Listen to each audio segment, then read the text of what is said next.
Ladies and gentlemen, this is your Box Office Quarterbacks podcast speaking, here to review Top Gun Maverick with spoilers. We're joined by Ryan Schmelz, Jeffrey Gordon, and Gerald Tracy. Gentlemen, how are we doing? We are doing fantastic tonight. This is me and Gerald's second episode of the night. And why are you so confused, Gerald? Tell me You said why. we. You said we like we're a couple or something. Like no. Maybe we I are. am I not don't doing know. fantastic. I am doing great at best. I did get an air fryer, so that's cool. Oh, But no, I'm actually really excited. This is a very good movie, and I think it's one of the few times. And I know you guys already did your non-spoiler review of it, but like this is one of the few times for me I can say I saw a movie from the '80s and I saw it get a sequel like 40 years later, and the sequel was better. Um, Very much love this sequel. It's a Hall of Fame for me, for a lot of reasons. So, but I'm very excited to dive into some of the scenes and characters with y'all. well, I was going to ask you to give us your quick, I guess, review, but I guess now it's a triple Hall of Fame. Second time in Yep. less than 3 months. We had Coda a couple weeks ago where we all loved that movie very much. And that was the Best Picture winner. And now I'm coming on here saying that I really hope this movie gets some Oscar love when it comes that time because, I think we've already kind of reviewed this film. So I wanted to kind of talk about how we're feeling about how the world's reacted to it and how we feel 1 week later. And I will say, we've had a lot of blockbusters that have gotten a lot of buzz over the years, but I don't think we've had one. And I hate to use the word original because it is a sequel, but one that this movie isn't a Marvel film. It's not a Star Wars film. It's not one that's kind of a sequel to Gerald. I hate you. It's not something that we're accustomed to seeing. It's a sequel to a classic movie from the '80s, and it's getting worldwide praise. Audiences are loving it, critics are loving it, and honestly, I don't think we've had a movie really blow up and have this much success so early since, dare I say it, The Dark Knight. Yeah, and this also does remind me of that franchise a little. What Batman Begins is to The Dark Knight, Top Gun is to Top Gun Maverick. I think that this movie uh, is so much makes all the right choices and puts it over the top to make it better than the original. It's just such a well-made movie, and it's one of the best theater experiences I've ever had. The fact that they got an '80s beach scene with all the guys shirtless, um, into a movie in 2022, and it didn't look bad, and it felt like pure nostalgia just because it felt like watching like Top Gun, the first one again, um, and it worked. It worked hella good, really. And like I know the women on Twitter have been like salivating all week when because after I saw the movie, I go look at all the spoilers on Twitter and stuff, kind of like the memes they come up with. But it's just the stuff they did with this movie was crazy, and I don't know what missed because I don't think there was much that missed on it. No, and even a scene like that, and I guess we're already getting into spoilers. So I guess a scene like that, you look at it, and they found a way to make it really relevant to the plot. You have another. It pretty much created another scene of conflict between John Hamm and Mhm. Tom Cruise, who arguably were some of my favorite parts of the movie. If you didn't read our last review, I absolutely love John Hamm in this movie, even though he's played this character like 5 times now, but he just plays it so well. And you see and somehow they really made this scene just work for the plot. You see the team like bonding together, which is it's a typical thing. You've seen this before. You see the one captain getting thrown into the beach at the end of the scene, and then you see Tom Cruise and John Hamm kind of going at it a little bit, and it's kind of like, okay, this progressed the plot. This is good. It's kind of just like Yeah. a lot of this stuff just really Yeah. just fit and worked well, and I can't I Well, can't fault so much of this movie. and you know what? That makes it like even like you said, like this beach half naked man scene actually had something to do with the plot because the first one, if you remember, was just there to get the men half naked. Like That was the there's no like thirstiest scene ever. yeah, Yes, it because like there was. was no other reason for him to be like what could be doing. They could have been at the bar like they had already been to a couple times. Could have been at the school, working out. Like, Like they Could just have been a did that so we could campfire. It could have yeah, gone it camping. could have been anything. Like that one, like the original beach volleyball scene is really just there for the ladies. This one was there for the ladies and for the plot, which makes it better. And I can't Yeah, believe this is the first scene we're talking about, by the way. got to start Yeah, off I strong. think I think the reason I bring this scene up is because it's the strongest example of what this movie is. It still captures the '80s in its essence, but it also uses a lot of things that we didn't have back then that we have now in 2022 to make it a hell of a lot better. That on top with like the story. So like I think like like we said like this like that scene is in a mirror to the '80s version, to Top Gun original, but it's better in every way, and that's how this movie is too. If The that makes other sense. interesting choice uh, is the very beginning of this movie. They recreate the opening of the original Top Gun almost beat for beat, same soundtrack, same everything. That just hit me in the feelings right away. Yeah, Who else? Who else was I didn't singing even Danger hate it. Zone? Oh yeah, I've been see, listening to Danger I Zone all was like week in my car. highway to yeah. Me like as soon as I heard it come on, I was like, they did it. Like yes. yes. Um, I it was freaking great. And I will say, I'm going to get into a scene I didn't like a little bit later on, but I think what was really impressive is, to make a movie about modern day fighter pilots realistic, you're not going to be able to have like Star Wars style dogfight battle sequences because we just don't see a lot of those in the warfare we see today. And the U.S. military hasn't seen uh, combat like that in quite some time. But it really was impressive that you see a lot of these training missions. And this movie found a way to make those unbelievably captivating and very thrilling to the point where I was almost jumped out of my seat several times. And some of those were shot in Washington State, if I'm not mistaken. If not most of them. Yeah, that's what I read too. The making of this movie is actually very interesting because Tom Cruise put all the actors through a boot camp that was actually approved by the Navy, and he made them actually go up in the planes. So he would send them up, he would put like a little camera on them, and those reactions of the G force and everything that's like knocking their heads back is real. Ooh. And that's what makes this movie so great too, is just the practical effects, the commitment to all of this, and Tom Cruise being a crazy person, pretty much. Tom Cruise may be an insane person, but that was the best Tom Cruise movie. He was Yes. very great in that movie. Um, damn. Yeah. I mean, and I don't know. Sorry to interrupt, but did y'all get the same intro to the movie that I got, where it's like Tom Cruise sitting down about how they all got together and worked? Yes. The The how much dedication to older he practical looks, effects. how much older he looks in that compared to like in the movie was insane to me. I Like didn't notice Yeah. it really that much. oh I no, didn't. he like his hair goes from like black to like dirty brownish, dark lighter a lot really. It his everything like he looks older too.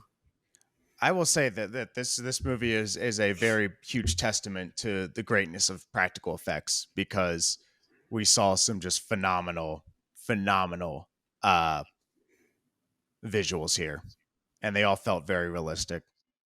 And I think this movie, it's easier to follow the action than the first one was, because in the first movie I was getting lost a little bit, I think, when they're up in the air. So I mean, that's just technology evolving. And Tom Cruise had been approached to do a sequel for decades, and he kept putting it off until the technology was where it needed to be, and it was the right move, honestly. Everything is improved. I love that scene in the beginning, where he's flying. Was it the Black Star, that stealth plane, and it goes over the general, and it like rips that toll booth in half, and that's a practical effect. And they had only one take to get that right, and they nailed it. That's just everything in this movie is just so good. Wow, I did not know that. That's awesome. Uh, Um, yeah, what I will say is, if we want to get into scenes, is there anything that you guys specifically liked the most here? Um, The Go ahead, Gerald. okay. The Tom Cruise, after they had fired him, when he comes back and Mav decides he's going to prove that this can be done, just that whole thing, it just felt like quintessential Maverick. Like everybody tells me I can't and I shouldn't, and maybe I shouldn't, but I'm doing it anyway, and I loved it. It was great. So that one. What I thought was going to happen too. I thought they were going to have this big long like redemption like side angle that was going to happen from there. I thought there's like it's like you see it a lot in the comedy movies where the guy's got to go through all this stuff to get back on track, but they almost immediately just like, nope, I'm just going to go take the plane and fly it through the air. Forget it. And I love how they just kind of like broke a little bit of the mold there. It's like, nope, I'm going right for it. You may have fired me, but I'm just going to get in this plane now. For me, it's the first scene we see Rooster, which is when he walks walks to the bar where Tom Cruise has to pay the tab for everybody, and he's playing the piano like his dad did in the first movie. And then Tom Cruise is just kind of watching him through the window, and just like the acting from Tom Cruise is just so good. You could tell how gutted Maverick still is over the death of Goose. Like 3 4 decades later. I loved every scene between Miles Teller and Tom Cruise in this movie. This movie really just hits on the emotional connection in so many ways, and you really see it with the Rooster Maverick dynamic there, and I think also with Penny and Maverick too. There's just such a great emotional connection that I feel like the audience really connected and really bought into, and I think that's one of the reasons why we're talking about this movie as what should be an Oscar nominee and just really just a major success. For me, I'm going to go over something I don't think is being talked about enough. I think it's the one scene we get with Iceman. I thought that they found a way to bring this character in here. I wanted to see more of Val Kilmer, but man, the way they do it, it tore your heart out because what I think too, that was a really complete storyline arc that we got 40 years ago, which was these two were at each other's necks for years. They were so competitive towards one another. And now you find out that Maverick um had this like, a lot of these relationships not really work out. It did not work out with Goose's family. His son and him do not get along years later, even though Goose was like a brother to him. And you have some of the relationships that were in the first movie that didn't last, as you could see. And then, he's got Penny, who apparently didn't work out, as they kind of allude to. But then you find out that the guy who was his bitter rival was the one who really fought to keep him in the Navy all these years. And they have this tremendous connection all these years later, to the point that it nearly just rips your heart out when you find out that he's going to pass away soon. Yeah, it's Val Kilmer really did go through, what was it? Was it a throat cancer? Correct. I'm not So quite sure. I can't remember what it was, but like because that was some real stuff. I'm pretty sure.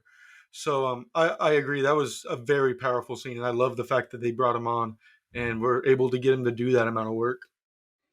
Yeah, Plus, and Val Kilmer's a phenomenal actor, so let's keep that in mind too. yeah, and the way they bring him into the story with the text messages between him and Maverick, I think, are great too.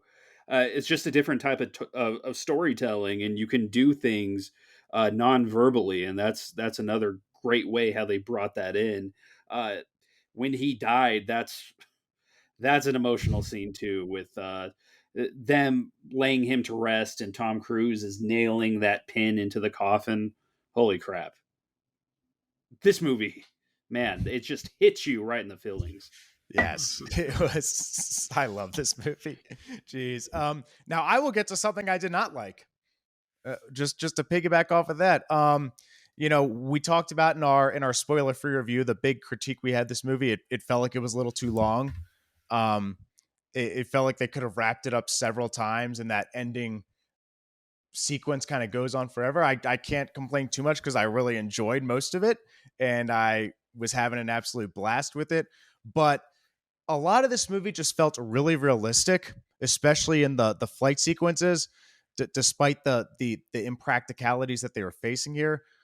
But when we're talking about two characters stealing an enemy plane, I thought that was a little too ridiculous and a little too far fetched for kind of the practicality that the movie had been going on. I thought that was a little off brand for both the first movie and this movie. And I thought it was a little unnecessary. So I think if I'm going to give one critique, I would just say that that scene where they steal a plane was a little too just it didn't fit. I'll agree, but at the same time, like, what else would you have done? Because I mean, they could have just killed Cruz off, I guess, and ended the movie. Um, but what else are you gonna do? Like, the military wasn't gonna send, like, John Hamm wasn't gonna send in Iceman. Oh, not Iceman, but John Hamm wasn't gonna send in reinforcements. I mean, No, he I didn't just I just send in I just think reinforcements. it was just they could have Yeah, gotten to the dogfight a different way that didn't involve them maybe. stealing a plane. I mean, just like the everything that had to go right there was just Yeah, a I mean, little wild for me. because like they had to fly like miles to get to where they were. It wasn't like a hop and a skip across an island. It was a couple miles. So like I get it. I don't know what else they would have done. Like stealing another plane's the only option. Like No, I you get you that, I but mean do they could that. have avoided putting them in that situation in the first place. All right. Yeah, there's a lot I of ways you could have avoided that. I think. Okay. I think they're like that part of the movie gave me so much anxiety because I thought it ended 5 different times. I Same. thought I thought Maverick died twice. I thought Rooster died, and I was like, are they really going to kill Rooster and Goose? Like that almost pissed me off. They've almost killed the whole family tree off in a movie and a half. Yeah, so I am happy it ended up as a happy ending, but man, that was a roller coaster. Don't forget they did They kill definitely teased it. They teased it hard. and they Yeah. killed Rooster's mom, like off camera, but they killed Rooster's mom. Hmm. So I mean, yeah, we could have lost Rooster, Maverick, Iceman, and yeah, Rooster and Goose's wife all in a series of 2 hours, and I would not have Yeah. been able to handle that. yeah.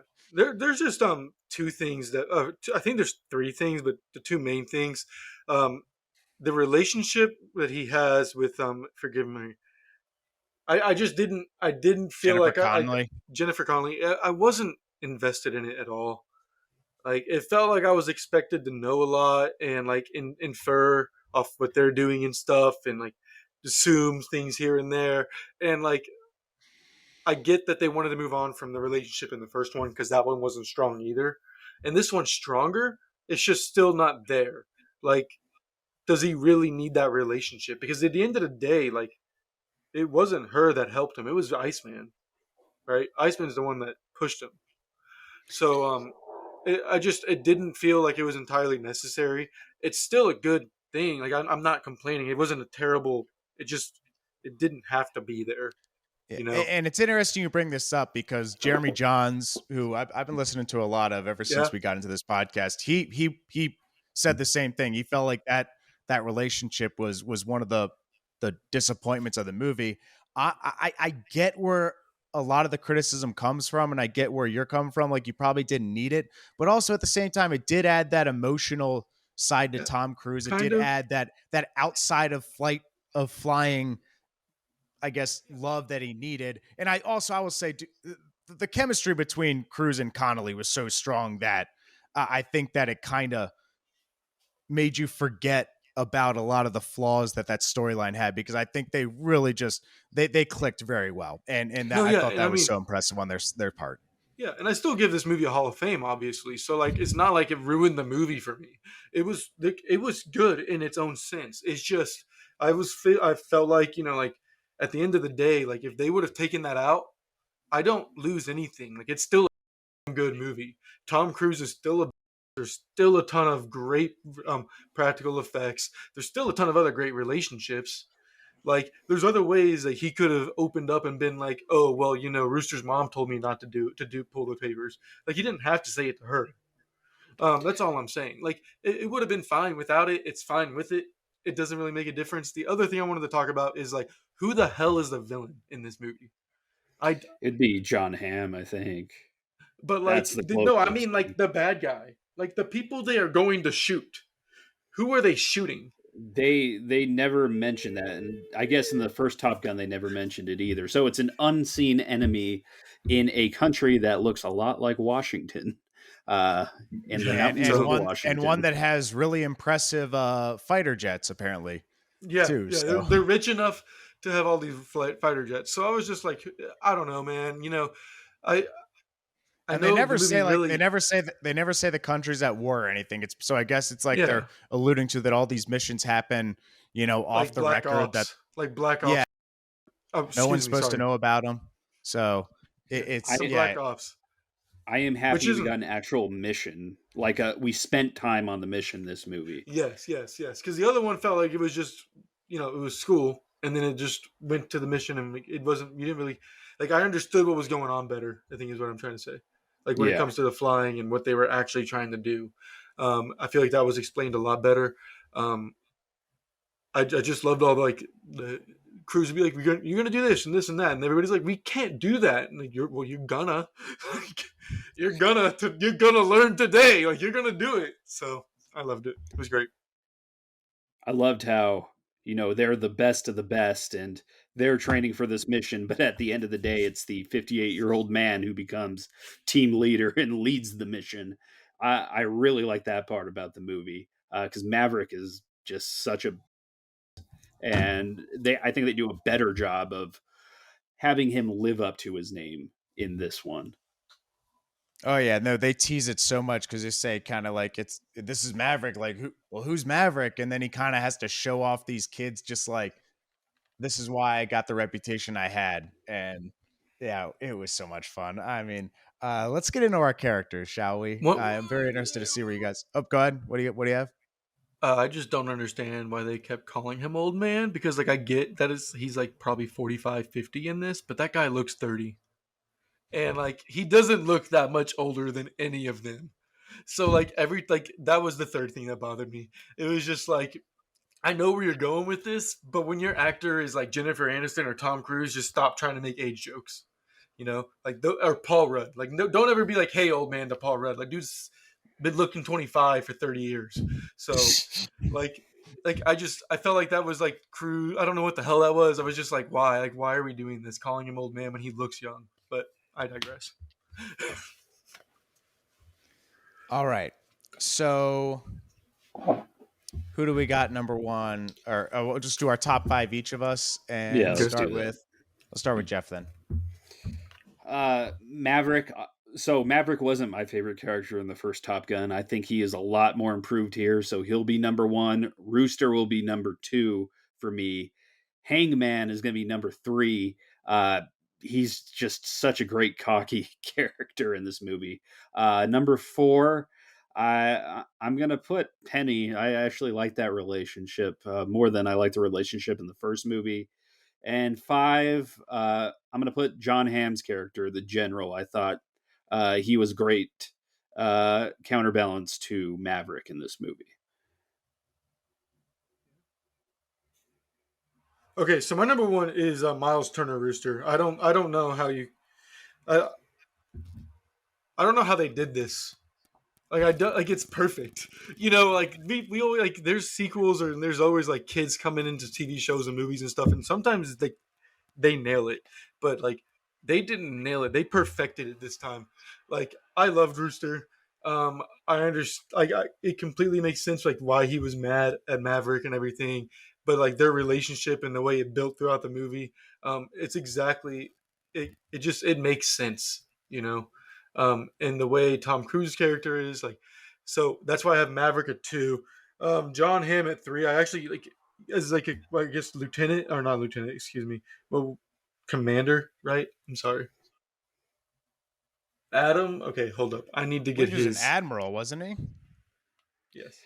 Okay, Admiral admiral. John Hamm. Yeah, that's what it was. John Hamm as an admiral. Like I actually felt like okay, like he might actually screw some stuff over. Um. Um. And Val Kilmer, because and I did look it up, Ryan. By the way, he did go through throat cancer, did have some surgery. Oh wow. So just because Kilmer was there and they were able to make it a meaningful scene, like he needs to be, I think, at least in all of our top five. So yeah, And he is Honorable in mine. mention. He is like in mine. that's some goat level stuff though, right? Oh Like yes. I mean, like they It was do an this epic 40 years send off. later. Yeah, it was Yeah, an epic send off to an epic character, is what it was. And and he's an in my epic top five. career, and a good Yes. career, and a great career. Oh yeah. So I mean, like he may I don't know I actually don't know much about like his career right now, like future. Like maybe this is the last time he ever acts, but if it is, like that's a hell of a way to go out. Hmm.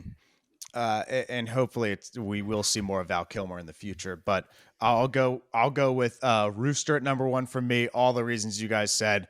Uh, number one, just I mean, you see so many articles about how did they get this casting so right? Miles Teller looks like Goose. They made him look like Goose, and he had so many of the mannerisms that he had, and it was just such a perfect just character, honestly, so many ways around, and the dynamic with Maverick, who's my number two, was almost perfect too.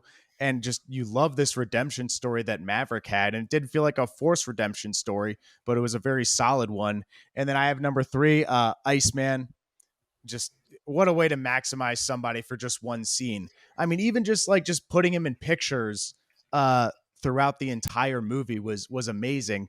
And also I will say Jennifer Connelly, number four for me. I like the relationship like Jeff did. I thought she was great. I thought the chemistry was amazing. And last but not least, I have Glen Powell and I have John Hamm at kind of like a tie for number five, because I thought that John Hamm is just born to play these type of characters, the very handsome authority figure who's kind of a jerk at the same time, and also very intimidating. I think he's perfect for that. And Hangman's character was a little generic, but at the same time, if you're going to have that generic character, I mean, this guy is really good at playing that. So I'm not going to complain if they do it so perfectly the way they did with this character. So he's in my top five. And there were a couple others who are honorable mentions. I will say one I probably didn't like was I was pretty disappointed with Ed Harris. He was Not him as an barely in it. actor. Yeah, but I just felt like his role was kind of like they never was he Harris supposed was to in appear in this. another scene later in the movie that they cut out? Like, what was going on? I have no Yeah. idea. So The- that was kind of confusing. And Gerald was making some weird faces at me during that whole monologue. And I'm just like gonna literally come through the screen and just punch him in the face in a second. Are you Like, mad about that? I'm I just don't know. kidding. You kept doing the wrap it up. I'm like, what are you? This is my No, show. that Get wasn't what out I of was here. doing. I was trying to raise my hand. I was raising There's my a hand. hand raising icon on the I forgot podcast. it was there. oh man.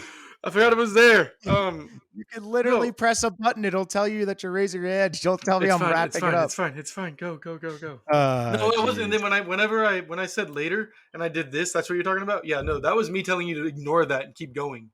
Because then I realized I had a hand. Like that's what happened. Yes. Oh, jeez. We're Okay. learning a lot about video recording this week. Hey, at least it'll be All right. comic relief in the That's middle. true. Whatever. All right, whatever. So I'm going to get a couple more honorable mentions here. Charles Parnell Solomon. I thought he Whole was a cast. great character too. He kind of was like the more likable version of John Hamm in many scenes. Uh, he was secretly the one who was super really into Maverick and definitely cheering for him. But I think he added a lot. And I'm trying.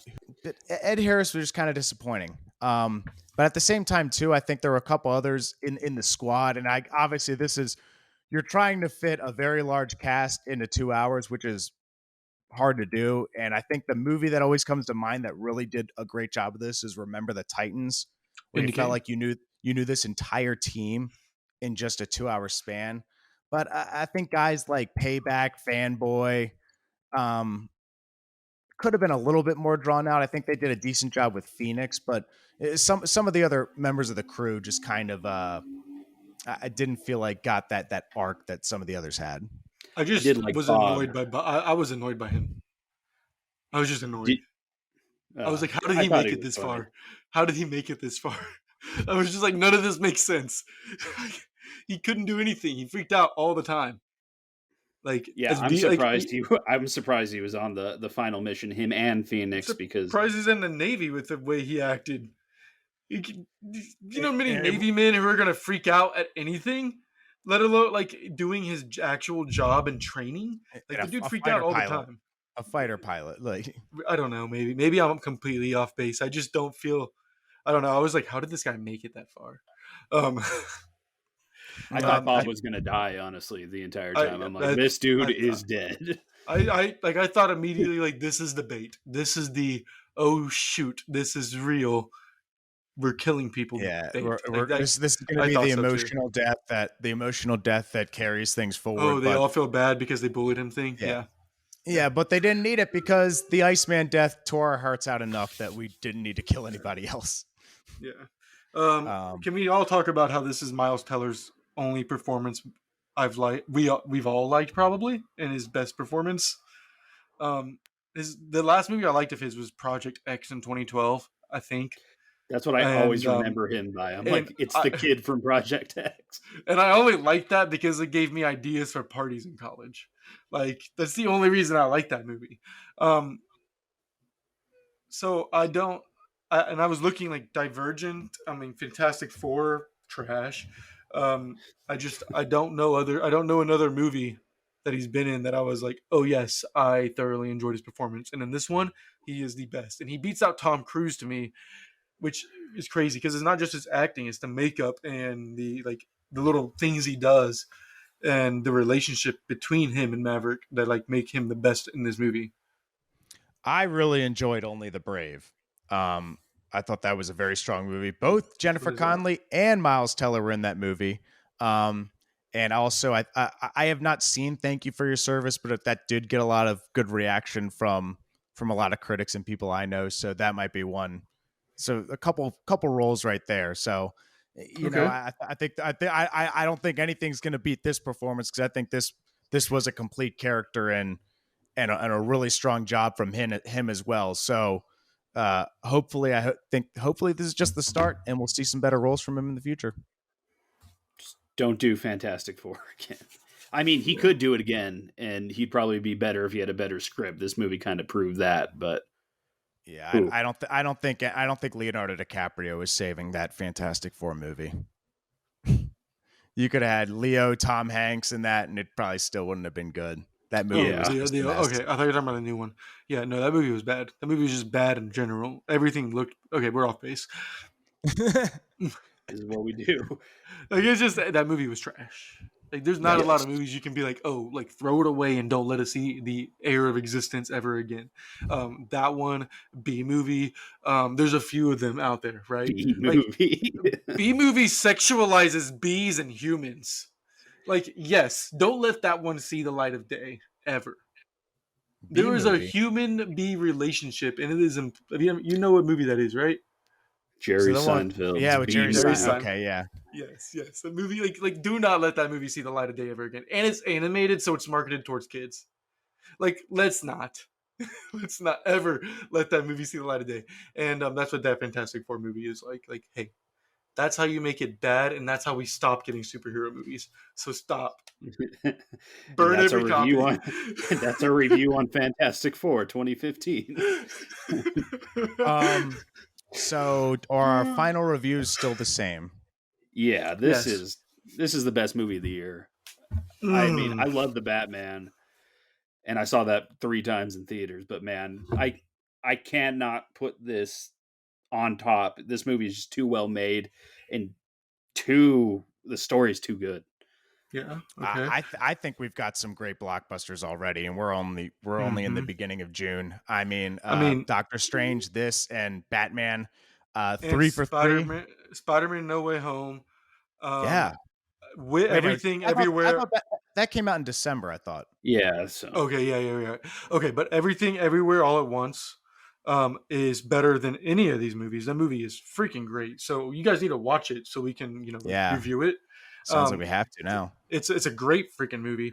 Um, dare I say that freaking what did we Chip just and review? Dale. Chip and Dale might garner some. Encanto come out. Was that That was was That was that this last last year? year. year. That was That last was year. last year. Okay. But like there's so many Top Gun's going to be in that. Like I fully agree. It's going to be one of those 10, right? Yeah. I just like there's a One, lot of one, of- like you said, one of Ryan. We're already yeah, one yeah of these blockbusters has to get nominated. Like yeah it's just like yeah it'll be a huge disappointment if they don't. yeah. I If don't Um, if think I Doctor it, Strange will. With No, Top No. Gun, Everything Everywhere All the at Once, Batman. they're gonna throw a few animateds in there, and like I would like, So Dune got nominated last year, and I really hated that movie. yeah, And Top Gun is so much better than that movie. So if we're comparing things, I yeah. think I think maybe we get a Best Picture nomination that we all like this year. That's all I'm saying. Yeah. Well, Everything I think Everywhere All at Once is gonna get well, nominated. It is. what I'm worried about is that Top Gun might get in the way of the Batman getting nominated. Ooh, No, Like I don't think that, so. you I know, think the Batman. If I think the Batman will be the only superhero movie nominated. yeah. Well, it's usually like I just feel like the block. It's like they kind of have to pick one blockbuster or another. You never feel like two blockbusters get nominated. So that's what I'd be worried Mm. about. But heck, if both these movies get nominated, I would not be complaining whatsoever. I think that'd Which be is great. the problem? If it's a Yeah. blockbuster and it's well received, it should be definitely considered for movie of the year. Like I get Yeah. it if it's a block. Like we've had blockbusters that were trash, and I could get it. But Yeah. Batman versus Superman ended up getting yeah, nominated for a like Razzie.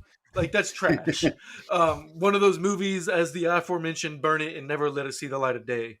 But like blockbusters that get the attention and get well received, like why the hell aren't they like more? We don't want more than one. Like if there's more than one, that's great.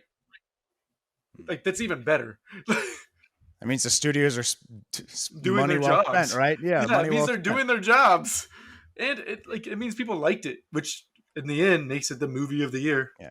Well, and also keep in right? mind we're not nominating like 5 movies anymore for Best Picture. It's like you get a lot of nominees, and they did that so that they can nominate these movies. So, Yeah, right. but I agree. I think this one will get a lot of Oscar buzz, if not a nomination.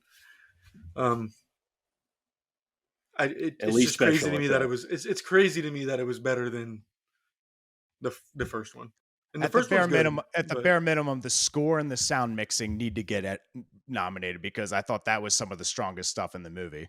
Yeah, all It's the technical awards. I think it's a shoe in for yeah, that. technicals and all that stuff. The question is it going to be nominated for Best Picture? yeah, and we'll find out. But in the meantime, do we have any announcements?